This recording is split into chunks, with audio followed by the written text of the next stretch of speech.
Da meine Tochter jetzt das zweite Mal sozusagen mit der neuen Maschine gefahren ist, bin ich back in Business nach meiner Verletzung und kann mal wieder ein Video aufnehmen bzw.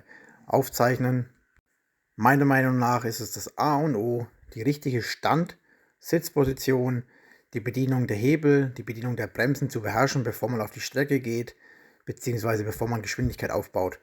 Arbeitest du denn an deiner Haltung, beziehungsweise hast du bereits eine perfekte Grundfahrhaltung auf der Maschine? Das würde mich interessieren. Schreib es gerne mal in die Kommentare. Wir sehen uns, wir hören uns. Bis bald.